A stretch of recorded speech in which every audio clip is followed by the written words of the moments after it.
కానీ 23వ వార్డు ఇంకా 23వ వార్డులో ఏముంది బూడిదా? ఆ వార్డులో మనకు ఆపోజిట్ గా పోటీ చేస్తుంది ఆ లలిత ఒక్కతే. ఆవిడకంత సీన్ లేదు. కొద్దో గొప్ప సీన్ ఉందనుకున్నా ఆ అన్నపూర్ణ సీన్లోకే రావట్లేదు. కాబట్టి మనకి ఎదురే లేదు. సరే సరే, అవునా, నేను చెప్తానులే. ఏమండి, అన్నపూర్ణ 23వ వార్డులో ప్రచారం మొదలుపెట్టిందట.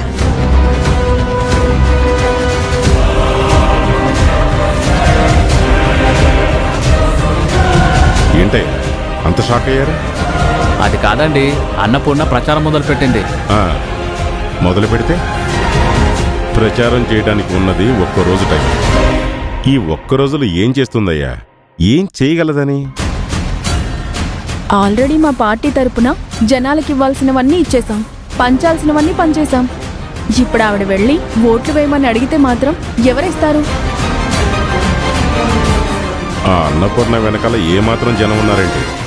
జనమా పాడా, ఆ అన్నపూర్ణతో కలుపుకొని మరో ముగ్గురట. అంటే శవాన్ని మోయడానికి 4 కావాలి, కానీ అన్నపూర్ణని మోయడానికి ఇక్కడ ఉన్నది ముగ్గురేనా? ఒకరు తగ్గిపోయారే.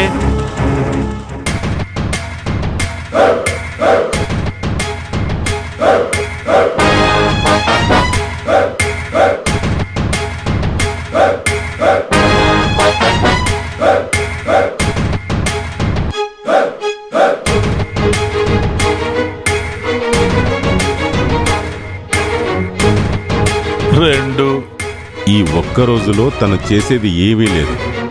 తన వెనక వచ్చేవాళ్లు ఎవ్వరూ ఉండరు.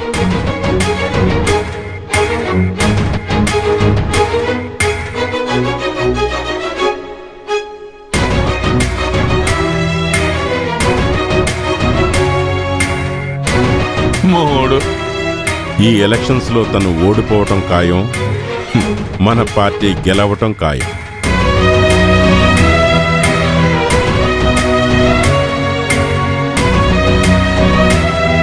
అన్నపూర్ణ ఇంట్లో వాళ్ళు కాకుండా ఆ కాలనీ నుంచి కనీసం 4 కుటుంబాలైనా ఆవిడ వెనకాల వస్తారా బావా?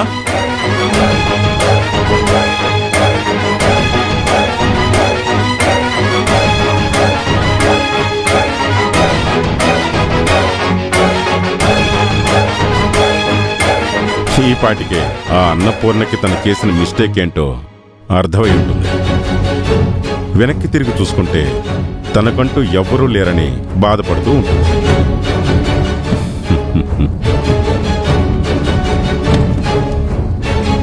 ఆ అన్నపూర్ణ వెనకాల ఎంతమంది వచ్చినా వేళ్ల మీద లెక్క పెట్టుకోవచ్చు. ఏటి జనం!